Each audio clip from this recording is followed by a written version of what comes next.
Assalamualaikum warahmatullahi wabarakatuh. Apa kabar Bapak Ibu guru hebat yang ada di seluruh Indonesia? Berjumpa lagi dengan saya Kuni Bariroh dari SDN Erlangga 1 Surabaya. Saya calon guru penggerak angkatan 9 dari kota Surabaya. Bapak Ibu guru hebat, dalam proses KIP saya didampingi oleh fasilitator yang sangat luar biasa, Bapak Darmanun Nanung, dan pengajar praktek yang sangat luar biasa juga mendampingi saya, Ibu Mas Ula. Hari ini saya akan memaparkan aksi nyata saya pada penerapan modul 1.4, yaitu membangun budaya positif di sekolah melalui disiplin positif. Selamat menyaksikan.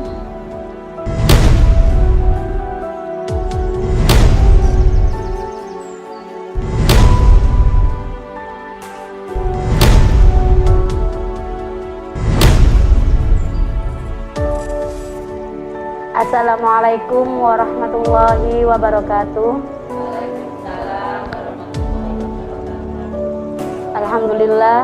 Alhamdulillahirabbil alamin wa bihi nasta'in wa ala umurid dunya waddin. Wassalatu wassalamu ala asyrafil anbiya'i wal mursalin sayyidina wa maulana Muhammadin wa ala alihi wa sahbihi ajma'in. Amma ba'du. Pertama-tama marilah kita ucapkan syukur kepada Allah Subhanahu wa Ta'ala.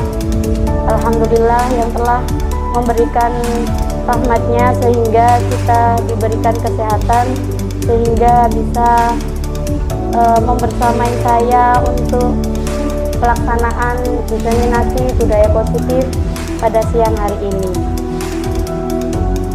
Sebelumnya saya ucapkan terima kasih untuk seluruh rekan-rekan yang telah memberikan waktunya dan memberikan kesempatan saya untuk berbagi apa yang sudah saya dapatkan selama pelatihan modul budaya positif ini. Tidak akan memperpanjang kata, acara selanjutnya yaitu sambutan dari perwakilan Bapak Kepala Sekolah yang kebetulan hari ini tidak bisa hadir, Bapak Sunardi SPD MPD, dan akan diwakilkan oleh Ibu Santi Sri Rejeki selaku koordinator kesiswaan. Kepada beliau kami haturkan.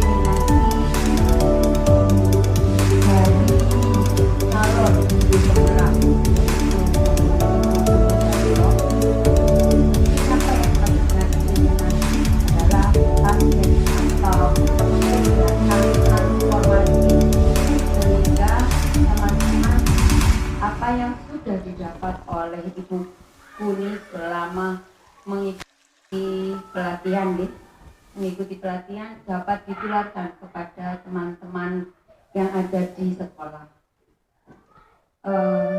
Diseminasi yang ditetapkan oleh Ibu Kuni Bariroh adalah nanti budaya positif di sekolah, tapi yang dimaksud dengan budaya positif di sekolah. Jadi yang dimaksud budaya positif adalah menetapkan anak-anak itu menjadi karakter atau merubah menjadi yang lebih baik. Dengan apa? Jadi ada beberapa karakter yang berubah sebagai perusahaan menjadi lebih baik. Dengan apa? Nah, ini nanti yang akan diberikan kepada Bapak Ibu guru target-target apa yang sudah dipelajari oleh Ibu Kuni Bariroh untuk digunakan. Demikian menjadi berkarakter, membuat anak-anak menjadi berkarakter. Kalau misalkan filosofinya pendidikan jaga dengan anak, itu sekolah itu sebagai kita sebagai petani, sedangkan sekolah yang merupakan tanah, murid adalah sebagai tanamannya, sebagai tanamannya. Nah, bagaimana tanaman itu bisa menjadi subur? Kalau tanaman itu harus membuat potensi yang baik. Ini dulu ya. Jadi seperti itu. Jadi ada beberapa karakter atau budaya positif yang harus kita tularkan ke anak-anak, sehingga anak-anak punya keyakinan di dalam dirinya untuk melakukan kegiatan-kegiatan yang positif tanpa harus diberi sesuatu hukuman atau tindakan. Jadi kalau tidak salah mungkin saya yang pernah saya baca itu bahwa ketika anak secara spontan karakter itu bisa dikatakan berubah jika anak secara spontan melakukan suatu kegiatan positif tanpa disuruh. Berarti apa yang kita tanam atau yang kita tularkan ke anak-anak itu sudah sukses. Nah, itu yang kita cari dan itu yang akan kita pelajari dari Bu Kuni sebagai calon guru penggerak, sehingga tanpa kita menyuruh anak, mereka dengan kesadaran penuh mereka akan melakukan tindakan positif. Ya, misalnya contohnya ketika ada sampah atau misalnya mereka langsung ambil tanpa kita suruh, atau misalnya ketika ada jam waktu pelajaran atau azan mereka tanpa kita suruh untuk sholat mungkin di sini begini. Jadi langsung anak-anak secara spontan langsung mereka saya mau sholat. Jadi mungkin itu juga masukan yang saya rasa kita juga semuanya harus sering-sering belajar, karena kita sebagai guru, kapasitas kita sebagai guru harus mempunyai target visi yang sama untuk merubah anak-anak mempunyai karakter yang benar-benar karakter yang baik. Nah, itu dimulai dari kita sebagai guru, dan kita juga harus mempunyai target dan mencapai visi itu. Dan bagaimana mencapai visi itu kita akan belajar dengan buku sebagai calon guru, sehingga kita bisa belajar bersih. Jadi caranya untuk demikian sambutan yang bisa saya berikan. Terima kasih untuk teman-teman atas dukungannya kepada Ibu Guru Bariro. Semua tidak akan bisa tercapai jika kita tidak dapat mencapai satu tujuan sendiri, dan itu yang harus kita sama mungkin kedepannya, dan itu yang akan kita capai untuk kebaikan sekolah kita dan karakter yang baik untuk anak didik. Demikian Bapak Ibu, sambutan kami. Terima kasih. Wassalamualaikum warahmatullahi wabarakatuh. Waalaikumsalam warahmatullahi wabarakatuh. Terima kasih Bu Santi atas sambutannya yang luar biasa. Boleh tepuk tangan untuk Bu Santi.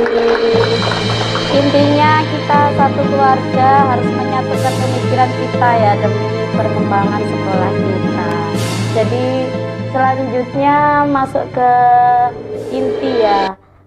Di sini saya bukan untuk menggurui atau apa, hanya ingin berbagi, sharing tentang apa yang sudah saya dapatkan selama pelatihan di guru penggerak mengenai budaya positif.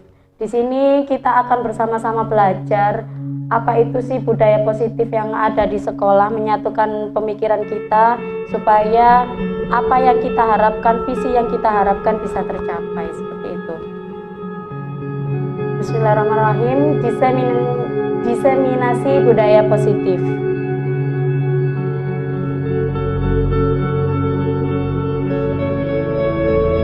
Ternyata ice breaking dulu biar nggak tegang ya. Kita bernyanyi. Semuanya sudah tegang. Kita bernyanyi bersama dulu ya. Apa kira-kira ini lagunya? Yang semangat dong. Kita bernyanyi bersama lagunya Cikini ke Gondang Dia. Nah, sambil tepuk aja boleh ya, atau sambil menggoyangkan tangan. Ayo kita nyanyi bersama. Ke Gondang Dia, hari ini kita belajar bersama. Cikampek, Tasikmalaya, meskipun capek hatiku bahagia. Ke Jayapura, mari belajar dengan penuh seksama. Madura sampai Papua, duduk yang rapi lalu kita berdoa. Hari ini kita belajar bersama. Cikampek, Tasikmalaya, meskipun capek hatiku bahagia. Ke Jayapura, mari belajar dengan penuh sesama. Madura sampai Papua, duduk yang rapi lalu kita berdoa.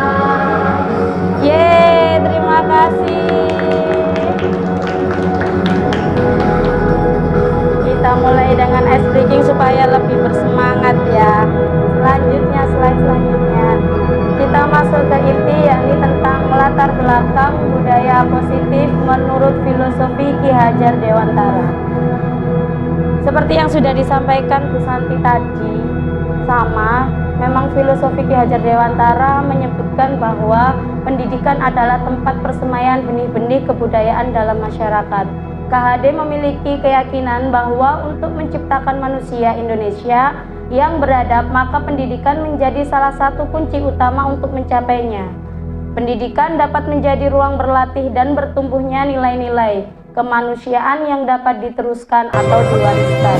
Jadi belajar seperti yang disebutkan filosofi KHD ini, belajar itu tidak hanya di rumah, dapat diteruskan atau diwariskan oleh keluarga, oleh guru, atau belajar dari lingkungan sekitarnya. Selanjutnya, dalam menuntun laku dan pertumbuhan kodrat anak, KHD mengibaratkan peran pendidik seperti seorang petani atau tukang kebun. Anak-anak itu seperti biji tumbuhan yang disemai dan ditanam oleh Pak Tani atau Pak Tukang Kebun di lahan yang telah disediakan. Bila biji jagung ditempatkan di tanah yang subur dengan mendapatkan sinar matahari dan pengairan yang baik, maka meskipun biji jagung adalah bibit jagung yang kurang baik atau kurang berkualitas, dapat tumbuh dengan baik karena perhatian dan perawatan dari Pak Tani. Demikian sebaliknya, meskipun biji jagung itu disemai adalah bibit berkualitas baik, namun tumbuh di lahan yang gersang dan tidak mendapatkan pengairan dan cahaya matahari serta tangan dingin Pak Tani, maka biji jagung itu mungkin tumbuh namun tidak akan optimal. Jadi kita adalah diibaratkan sebagai seorang petani. Sekolah adalah lahannya dan anak-anak adalah bibitnya. Tidak peduli itu bibitnya adalah bibit unggul atau tidak unggul, yang penting adalah proses pertumbuhannya. Bagaimana kita memberikan pupuk, bagaimana kita menempatkannya di tempat yang tepat, bagaimana kita mengairinya, itu juga bagian dari proses yang mana itu akan menentukan hasil dari apa yang telah kita tanam. Walaupun bibitnya awalnya bukan bibit yang kurang baik, insya Allah dengan perlakuan yang sempurna dari kita, maka bibit tersebut akan menjadi tanaman yang sempurna.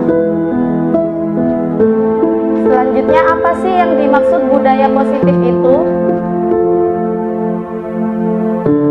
Apakah di sekolah kita sudah tercipta budaya positif? Barangkali ada yang tahu budaya positif itu apa? Monggo.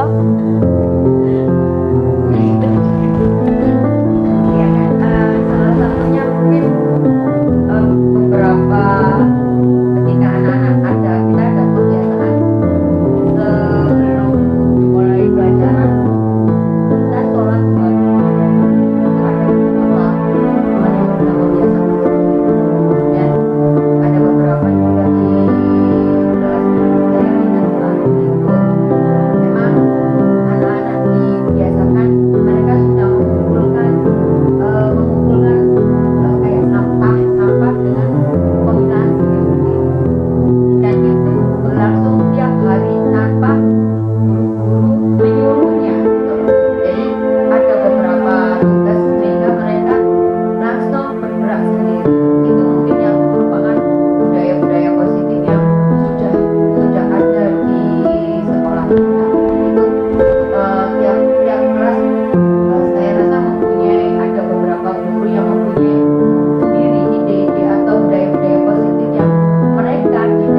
paling tidak anak-anak di dalam kelas itu mempunyai kesepakatan bahwa kalau ini merupakan suatu budaya positif yang sudah tiap hari dilakukan. Baik, terima kasih. Memang di sekolah kita sudah jelas ya, banyak sekali budaya positif yang kita lakukan yang secara universal sudah kita lakukan bersama-sama, seperti tari remo setiap hari Rabu, kisah teladan dan Asmaul Husna di hari Kamis, atau sholat duha dan sholat zuhur berjamaah yang dilakukan di setiap kelas masing-masing. Jadi budaya positif tidak hanya di universal kegiatan sekolah tersebut, tapi juga ada di setiap kelas masing-masing guru, yang mana mereka menciptakan bersama-sama, tidak hanya guru yang menciptakan tapi bersama-sama yakin untuk melakukan kegiatan tersebut. Dan yang pasti mereka motivasinya dari dalam diri, karena hal tersebut sudah diyakini dari kelasnya masing-masing untuk dilakukan. Peran guru mengenai budaya positif di sekolah. Seorang guru yang baik memiliki kemampuan dalam mewujudkan budaya positif di sekolah. Budaya positif merupakan perwujudan dari nilai-nilai kebajikan atau keyakinan universal yang diterapkan di sekolah. Selama ini kita merasa berkewajiban mengontrol perilaku siswa dan memiliki perilaku yang sesuai yang guru harapkan. Perwujudannya, guru sering memberikan hukuman kepada siswa yang melakukan kesalahan dan memberikan imbalan atau penghargaan kepada siswa yang melakukan perbuatan baik. Ini adalah kebiasaan yang secara tidak sadar sudah kita lakukan. Ketika melihat anaknya berbuat tidak baik, langsung dihukum. Ketika melihat anaknya mendapatkan nilai baik, langsung diberikan reward. Itu adalah budaya yang secara tidak langsung, secara tidak sengaja selalu kita lakukan di sekolah. Namun untuk membenarkan hal tersebut, ada konsep inti dari budaya positif. Yang pertama, ada disiplin positif. Yang kedua, nilai-nilai kebajikan universal. Yang ketiga, motivasi perilaku manusia. Keempat, hukuman dan penghargaan. 5, keyakinan kelas. Yang keenam, kebutuhan dasar manusia. 7, 5, posisi kontrol. Dan ke-8, segitiga restitusi. Ini adalah konsep inti budaya positif. Sebelum kita masuk ke penjelasan tentang konsep inti tersebut, mari kita lakukan bersama-sama ya. Ini adalah permainan cobalah kita. Anda adalah A. Tugas Anda adalah mengepalkan salah satu tangan Anda. Coba Anda bayangkan bahwa Anda menyimpan sesuatu yang sangat berharga di dalam kepalan tangan Anda itu. Anda perlu menjaga benda tersebut sekuat tenaga Anda karena begitu pentingnya untuk kehidupan Anda. Coba kita kepalkan tangan bersama-sama dan kita bayangkan hal apa yang sangat penting bagi kita yang ada dalam kepalan tangan tersebut. Hal apapun yang sangat penting bagi kehidupan kita, yang sangat penting untuk saat diri kita saat ini. Dan boleh dengan temannya yang berhadapan-hadapan ya, yang rekan B mencoba dengan segala cara untuk membuka kepalan tangan Anda.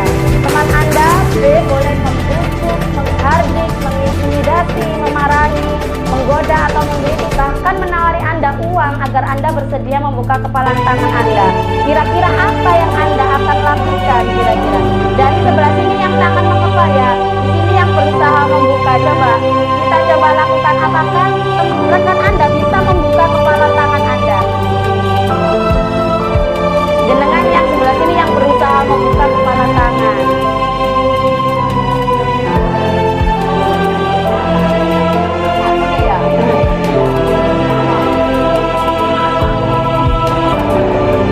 Apakah tidak ada yang berhasil membuka kepala temannya? Berarti yang mengepal ini sangat berharga. Kira-kira apa nih yang dikepal Bu Tiwi? Yang dikepal adalah Kepal Milo ya. keluarga dan cita-cita anak-anak kita. Masya Allah. Jadi di dalam kepalan tersebut ada hal yang sangat penting bagi kita, dan yang mengontrol itu adalah diri kita. Kenapa seperti ini permainannya? Ini adalah masuk ke teori kontrol. Next. Yang pertama, apakah Anda atau B membuka kepalan tangan Anda? Tidak ya, tidak terbuka. Tetap menutup. Berarti yang poin kedua, dalam kegiatan ini sesungguhnya siapa yang memegang kendali atau kontrol untuk membuka atau menutup kepalan tangan? Diri kita sendiri. Jadi kontrolnya, semua apapun yang kita lakukan, kontrolnya ada di diri kita sendiri. Tapi kenapa kok anak-anak didik kita suruh kok bisa? Kira-kira kenapa? Padahal kontrolnya ada di dia sendiri, walaupun dia nggak suka tetap melakukan perintah kita kan? Karena ada hukuman, karena kita kuncinya gitu. Kita lanjutkan. Nah, ada miskonsepsi tentang teori kontrol. Ada 4 ilusi. Ilusi guru mengontrol murid, ilusi bahwa semua penguatan positif, efektif dan bermanfaat. Ada ilusi bahwa kritik dan membuat rasa bersalah mampu menguatkan karakter. Dan yang terakhir, ilusi bahwa orang dewasa berhak memaksa. Selanjutnya,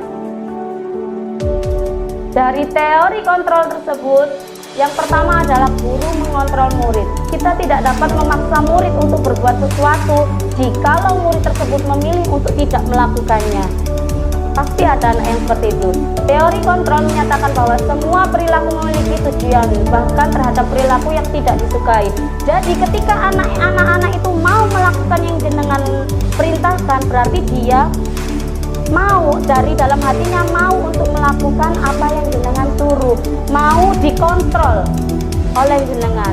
Jadi dari dalam diri siswa tersebut, jikalau dia tidak mau, maka dia tidak akan melakukannya. Yang kedua, semua penguatan positif, efektif, dan bermanfaat. Segala usaha untuk mempengaruhi murid agar mengulangi suatu perilaku tertentu. Murid akan menyadari dan mencoba untuk menolak rujukan kita, atau murid tersebut menjadi tergantung pada pendapat sang guru untuk berusaha. Jadi ketika kita meminta dia melakukan sesuatu, itu akan terjadi dua. Yang pertama, dia akan, karena dia bosan diperintah, maka dia akan menolak. Yang kedua, maka dia akan menjadi orang yang tergantung kepada apa yang kita ucapkan. Dia menunggu kita, selalu menunggu perintah dari kita. Beda dengan anak yang satunya lagi, dia bisa menolak atau malah membangkang. Selanjutnya, yang ketiga, kritik dan membuat orang merasa bersalah dapat menguatkan karakter. Menggunakan kritik dan rasa bersalah untuk mengontrol murid menuju pada identitas gagal. Mereka mengembangkan dialog diri yang negatif. Guru cukup menggunakan suara halus untuk menyampaikan pesan negatif. Untuk menyampaikan pesan negatif, kadang-kala kita tidak merasa, oh mau kok gini sih, gimana sih nanti kedua orang tua mulai ya sedih sih. Itu akan menimbulkan, itu merupakan kritik bagi dirinya. Sebenarnya walaupun dia tidak terlihat seperti memasukkan suara halus kita pada hatinya, namun hal itu akan selalu tertanam karena dia akan terus merasa bersalah jika kita terus menyalahkannya. Yang keempat, orang dewasa memiliki hak untuk memaksa. Orang dewasa memiliki tanggung jawab untuk membuat murid-murid berbuat hal-hal tertentu. Apapun yang dilakukan dapat diterima selama berdasarkan sebuah pengukuran kinerja. Orang dewasa akan menyadari bahwa perilaku memaksa tidak akan efektif untuk jangka waktu panjang dan sebuah hubungan permusuhan akan terbentuk.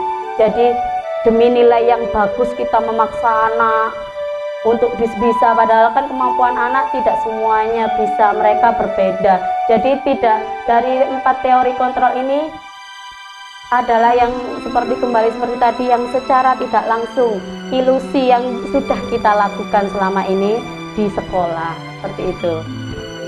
Selanjutnya, bagaimana cara mengubah paradigma stimulus respon yang selama itu teori kontrol? Realitas kita berbeda.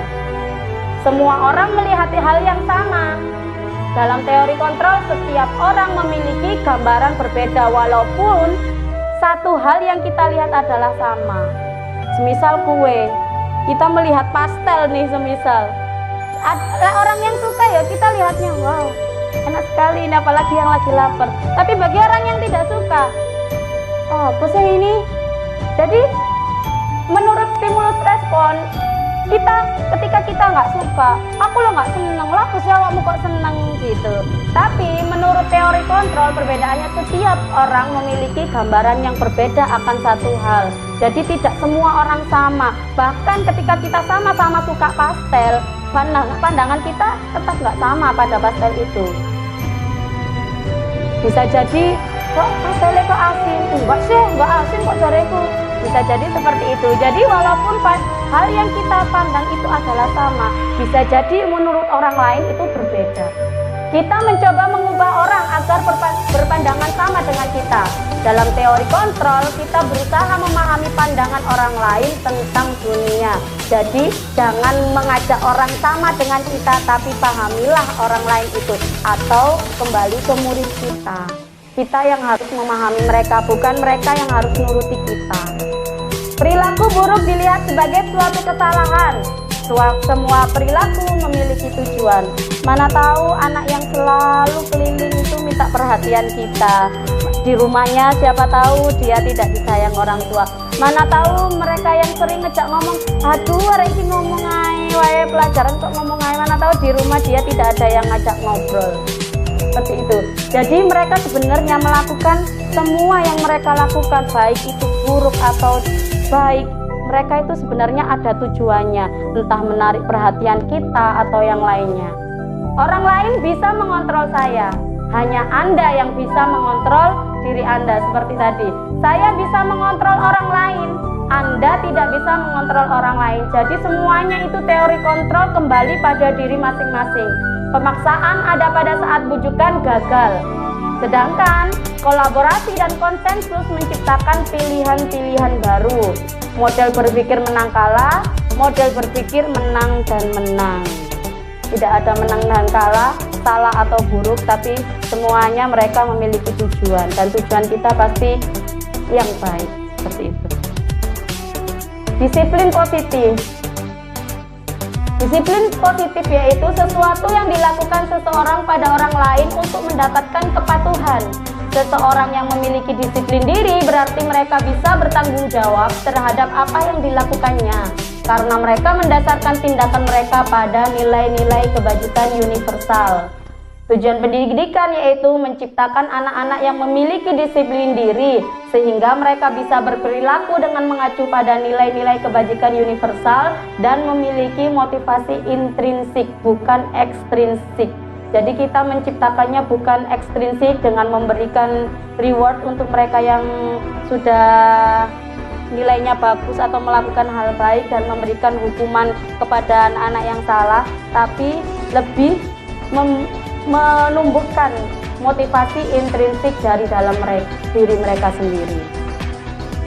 Nilai-nilai kebajikan itu apa sih? Ada beberapa perusahaan yang menyebutkan nilai-nilai kebajikan mereka seperti PYP sama Life Skill ini. Sedangkan kita di dunia pendidikan, nilai-nilai kebajikan yang harus kita tanamkan yaitu profil pelajar Pancasila, yakni beriman, bertakwa kepada Tuhan Yang Maha Esa, dan berakhlak mulia, berkebinekaan global, bergotong royong, mandiri, bernalar kritis, dan kreatif. Itu adalah nilai-nilai kebajikan yang harus kita tanamkan pada peserta didik. Sedangkan motivasi perilaku manusia ada dua, eksternal dan internal. Eksternal yaitu lebih ke menghindari ketidaknyamanan atau hukuman, mendapatkan imbalan atau penghargaan dari orang lain. Jadi menghindari ketidaknyamanan atau hukuman biasanya yang sering kita lakukan, mendapatkan imbalan, memberikan reward kepada anak-anak yang berbuat baik, itu adalah termasuk motivasi eksternal. Sedangkan motivasi internal menjadi orang-orang yang mereka inginkan dan menghargai diri sendiri dengan nilai-nilai yang mereka percaya. Jadi kita cukup menanamkan apa yang baik, apa yang tidak baik, bukan langsung menjudge kamu itu salah, yang kamu lakukan itu salah, yang kamu ucapkan itu salah, bukan seperti itu. Jadi hanya cukup dengan membuat mereka percaya kalau ini benar-benar baik, seperti itu. Hukuman versus konsekuensi. Hukuman bersifat tidak terencana atau tiba-tiba. Hukuman bersifat satu arah dari pihak guru yang memberikan dan murid hanya menerima suatu hukuman tanpa melalui suatu kesepakatan atau pengarahan dari pihak guru, baik sebelum atau sesudahnya.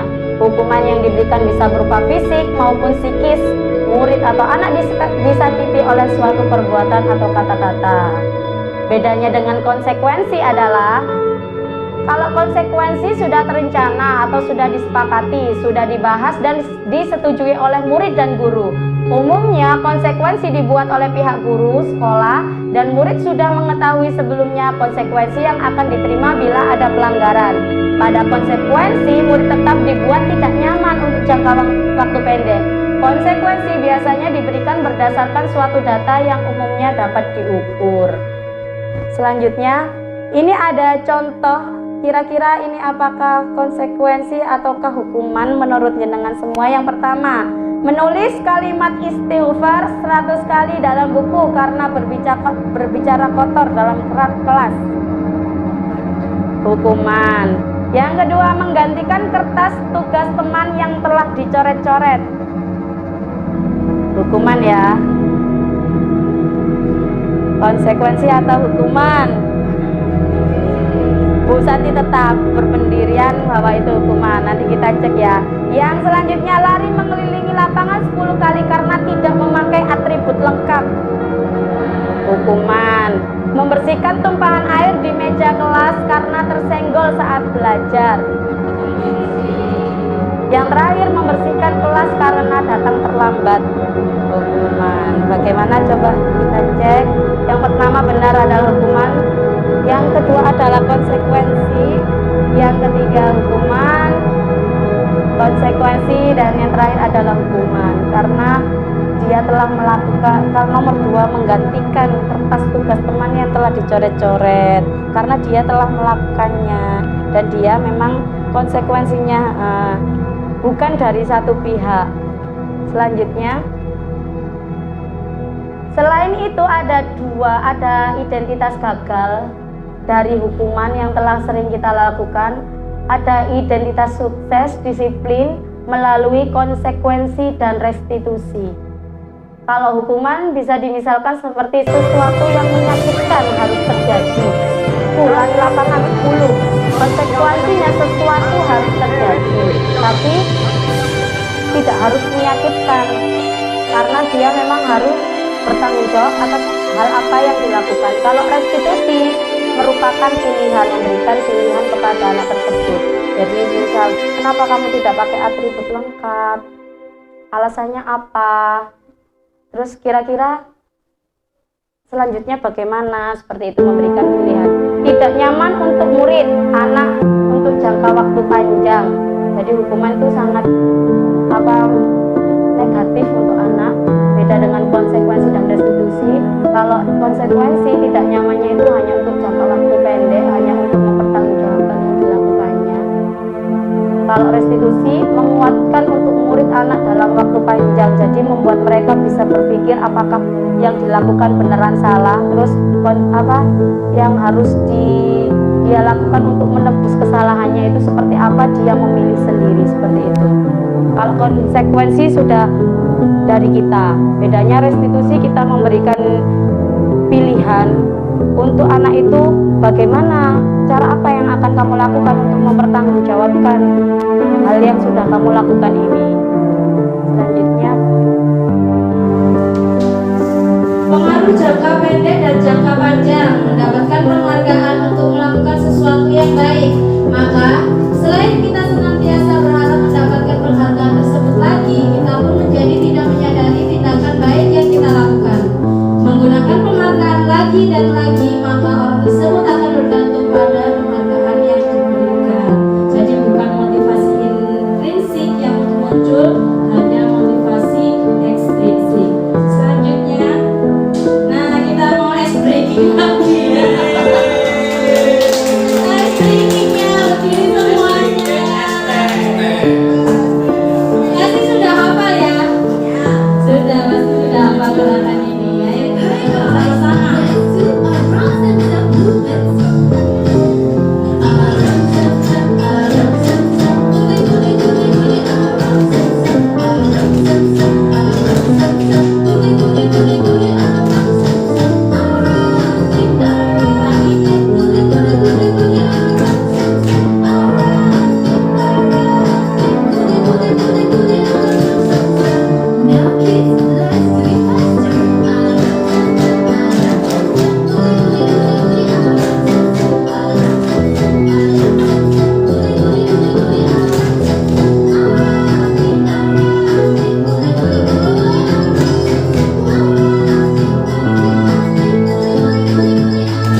dijawab? Siapa yang bisa menjawab?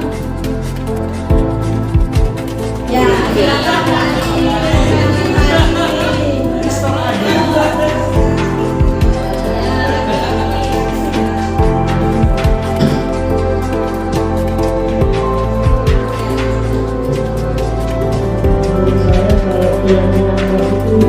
dari siswa, sedangkan kalau peraturan keras berangkatnya itu dari guru.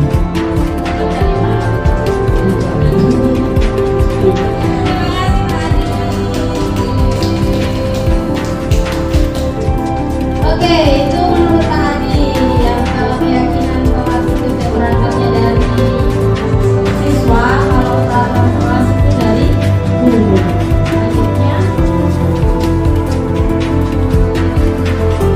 nah ini yang akan membedakan mana yang peraturan, mana yang kita rasa itu adalah keyakinan kita. Mengapa kita memiliki peraturan tentang penggunaan daripada saat mengendarai kendaraan roda dua? Jadi itu merupakan peraturan harus pakai helm. Tapi keyakinan kita ketika kita memakai helm kita akan selamat. Mengapa kita memiliki peraturan tentang penggunaan masker dan mencuci tangan setiap saat? Ini memang peraturan dari pemerintah. Tapi keyakinan dari dalam diri kita hal memakai masker dan mencuci tangan itu membuat kita sehat dan selamat. Peraturan versus keyakinan. Jadi peraturan adalah serangkaian peraturan tertulis. Murid-murid perlu mendengarkan dan memahami arti sesungguhnya tentang peraturan-peraturan yang diberikan. Apa nilai-nilai kewajiban di balik peraturan tersebut? Apa tujuan utamanya? Dan menjadi tidak tertarik atau takut sehingga sekedar mengikuti serangkaian peraturan-peraturan yang digunakan mereka tanpa memahami tujuan kuliahnya. Padahal pasti peraturan itu punya tujuan. Tapi untuk menyampaikan tujuan tersebut tidak perlu dari kepada mereka memaksa untuk melakukan peraturan, padahal tujuan dari peraturan tersebut adalah baik. Sedangkan keyakinan nilai-nilai kebaikan universal yang disepakati secara tersirat dan tersurat. Nilai-nilai kebaikan bahwa menempatkan pada keyakinan seseorang akan lebih memotivasi seseorang dari dalam. Seseorang akan lebih tergerak dan bersemangat untuk menjalankan keyakinan yang sama. Itu adalah usulan mereka. Dan begitu itu dari dalam diri mereka. Itu adalah keinginan mereka yang akan mereka lakukan dengan senang hati karena itu yang mereka inginkan. Itulah keyakinan. Selanjutnya, sedangkan kebutuhan dasar manusia adalah sesuatu yang dibutuhkan oleh manusia untuk mempertahankan keseimbangan fisiologis maupun psikologis. Kebutuhan dasar manusia merupakan kebutuhan individu yang menstimulasi respon untuk mempertahankan aktivitas kehidupan itu. Jadi memang kebutuhan dasar manusia adalah yang pertama bertahan hidup seperti makanan, pakaian, tempat tinggal, keamanan, dan kesehatan. Kebutuhan dasar manusia yang kedua yaitu kasih sayang dan rasa diterima. Rasa diterima, dipedulikan, berbagi, kerjasama, dan menjadi bagian kelompok. Yang nomor tiga adalah penguasaan, harga diri, keinginan untuk dianggap, memimpin, berprestasi, diakui, dan didengar. Kebutuhan yang selanjutnya adalah kebebasan, mandiri, memiliki pilihan, mencoba hal baru, mampu mengendalikan arah diri. Yang terakhir adalah kesenangan, bermain, humor, antusiasme, dan tertawa. Inilah yang terakhir, yang kesenangan ini adalah yang sangat dominan pada anak didik, terutama di SD ya. Jadi itulah yang harus kita prioritaskan, kesenangan mereka. Selanjutnya, ada 5 posisi kontrol guru. Yang pertama penghukum, pembuat merasa bersalah, manajer, teman, pemantau. Kira-kira nih kita yang sudah bertahun-tahun ngajar, kita merasa ada di mana? Di penghukumkah? Di pembuat merasa bersalahkah? Manajer, teman, atau pemantau? Barangkali ada yang mau berpendapat, kita ada di posisi mana? Bu Ayu di pemantau ya Pak? Kalau saya lebih merasa sebagai teman ya selama ini. selanjutnya Pak, slide selanjutnya. Jadi apa sih penghukum, apa sih kelima pengertian tersebut perbedaannya? Ini contohnya. Contoh penerapan 5 posisi kontrol guru. Kasusnya yaitu siswa tidak memakai atribut lengkap. Kalau penghukum, maka ibu guru akan berkata, hormat pada bendera selama 1 jam kamu. Sekarang, itu posisi penghukum. Kalau posisi pembuat merasa bersalah, maka Bapak Ibu guru akan berkata, berapa kali Bapak Ibu guru harus memberitahu kamu? Kamu selalu saja mengecewakan ibu bapak, tidak memakai atribut lengkap. Itu sebagai pembuat merasa bersalah. Yang ketiga, teman. Ayo dong ikuti aturan sekolah, tolong bantu bapak ya sekali ini ya. Ya sudah, tidak apa-apa, lain kali jangan berbuat seperti ini lagi ya. Jadi ini posisi sebagai teman. Yang keempat, memantau. Kamu telah melanggar peraturan sekolah. Kamu tahu konsekuensinya. Setelah upacara kamu beli atributnya ke koperasi dan jangan diulangi lagi. Itu posisi pemantau. Kalau yang manajer, apakah kamu tahu kesalahanmu? Kira-kira bagaimana kamu memperbaiki kesalahanmu? Di posisi manakah kita?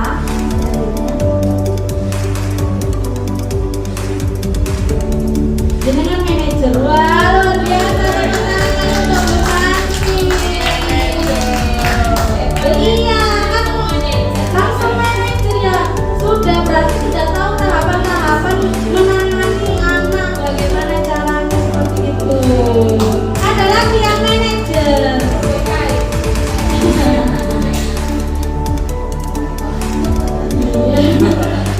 Jangan dihajar. Kita belajar bersama ini. Nanti kalau saya tidak bisa menjawab, barangkali ada teman-teman yang lain yang pengalamannya lebih luas bisa menjawab, bisa menambahkan. Jadi posisi kontrol apakah aku? Bu Santi berarti nggak usah naik lagi ya. Kalau saya kan tadinya tidak harus berurutan, tidak. Jadi ketika kita merasa di mana nih sudah di manajer, berarti jangan turun lagi. Itu sudah benar. Jadi kalau seperti saya merasa di teman, maka saya harusnya belajar perlahan-lahan bagaimana caranya supaya ada di posisi manajer tersebut, walaupun tidak perlu melewati posisi pemantau.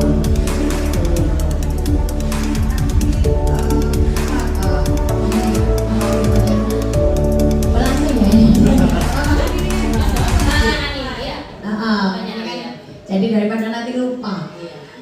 Kenapa kok saya milih manajer? Karena ketika saya pernah di posisi jadi teman, itu saya merasa sangat sulit sekali karena bagaimanapun juga kita harus mengumpamakan diri kita itu sebagai teman ya. Jadi kadang kita anak-anak itu kalau misalnya kita sebagai teman selalu sebagai teman, mereka akan jadi tidak ada bedanya. Jadi seakan-akan kita itu apa istilah bahasa Jawa itu anak-anak jadi melamak gitu. Itu tidak dihargai. Ya, betul. Jadi tidak dihargai. Sehingga kita juga bisa paling tidak itu kita sebagai teman, tapi juga kita bisa tegas gitu ya. Jadi ini pengalaman mungkin karena beberapa, karena kita sudah pengalaman berbeda-beda anak, karena tiap tahun pasti otomatis kita mengalami perbedaan anak gitu. Jadi memang kita nggak bisa langsung dari awal kemudian kita langsung karena memang itu proses yang harus ada. Oh ternyata anak ini seperti ini, anak ini seperti ini, karena tiap anak itu berbeda karakter. Dan kebetulan saya mengalami beberapa karakter yang kadang ekstrim sekali, kemudian sampai sekarang alhamdulillah agak nyantai gitu. Jadi standar dari dulu saya selalu ekstrim gitu. Jadi ya mulai dari awalnya apalagi kita adalah sekolah minggu restitusi. Kita juga banyak sekali masalah-masalah kendala-kendala yang memang kita harus sering-sering sharing dengan teman-teman sejawat, karena itu tadi karena beda karakter itu kita nggak bisa terus kemudian wah itu jadi no dengan diri kita sendiri, karena kita kadang nggak paham. Kayak misalnya anak inklusi ya, anak inklusi kan kita juga nggak paham ini harus diapakan, ilmu kita belum nyampe ke sana, makanya kita butuh sharing dengan guru inklusi gitu loh. Ini misalnya anak ini punya kekurangan ini, oh ini harusnya bagaimana, seperti itu. Jadi memang pengalaman itu sangat berharga sehingga kita bisa oh ini kalau ini seperti itu sih. Terima kasih. Wah, keren sekali pengalamannya banyak. Ini nanti lanjutannya yang disebutkan sama Ustati. Lanjutannya di pembelajaran berdiferensiasi. Ya. Oke, lanjut. Nah, ini yang akan ditanyakan oleh Ustati mengenai restitusi. Iya, ada 3 restitusi bagaimana menyelesaikan masalah yang ada di sekolah tentang anak-anak kita, bukan dengan hukuman atau kebiasaan seperti konsekuensi tadi. Caranya adalah yang pertama menstabilkan identitas, bertujuan untuk mengubah identitas anak dari orang yang gagal karena melakukan kesalahan menjadi orang yang sukses. Contoh kalimat, berbuat salah itu tidak apa-apa, tidak ada yang manusia yang sempurna. Ketiga, kata-katanya contohnya. Yang kedua, menanyakan keyakinan. Contoh kalimatnya, padahal kamu bisa melakukan yang lebih buruk dari ini ya. Kamu pasti punya alasan mengapa melakukan hal itu. Kamu patut bangga pada dirimu sendiri karena kamu telah melindungi sesuatu yang penting buatmu. Yang terakhir adalah validasi tindakan. Contoh kalimatnya, apa yang kita percaya sebagai kelas atau keluarga, apa nilai-nilai umum yang telah kita sepakati. Jadi segitiga restitusi ini adalah bagaimana cara kita menyelesaikan masalah-masalah yang biasanya terjadi di kelas. Kemarin yang saya angkat adalah ketika di kelas 6C waktu itu Nizar memarahi temannya karena kan keyakinan bersama kami adalah memulai pembelajaran dengan membaca surat-surat pendek. Ketika itu ada temannya yang tidak mau malah bermalas-malasan ketika pembacaan surat tersebut. Akhirnya Nizar yang merasa sebagai ketua kelas, dia akan menegur temannya tapi dengan memukul meja seperti itu. Dan kemarin skenario-nya sudah dibuat seperti yang segitiga restitusi ini. Nanti ada videonya selanjutnya. Nah, ini adalah contoh penerapan segitiga restitusi yang telah dibuat di demonstrasi seksual. Nizar yang juga sebagai ketua kelas menegur temannya yaitu Revan yang sedang bermalas-malasan tidak mengikuti kegiatan kelas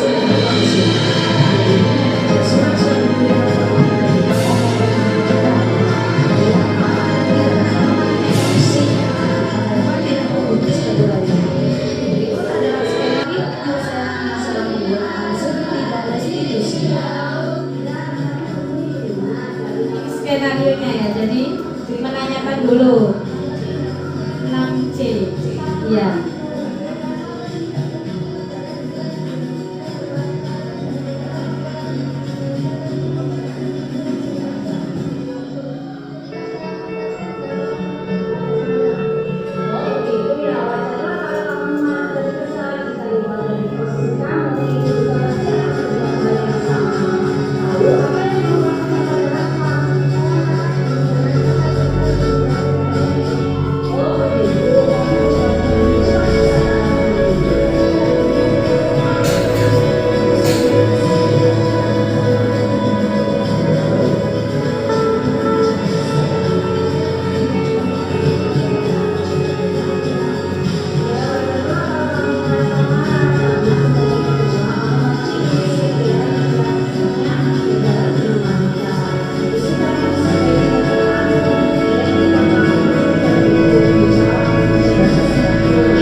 kita menuju ke kesuksesan itu pasti butuh persiapan yang sangat matang dan kerja keras yang luar biasa. Quotes yang kedua dari orang India, Vaibhav Shah, yang saya kutip, setiap melihat orang sukses, kamu hanya melihat kejayaannya, bukan pengorbanan yang ia lakukan untuk meraih kesuksesan tersebut. Jadi sing ditonton sudah sukses, terus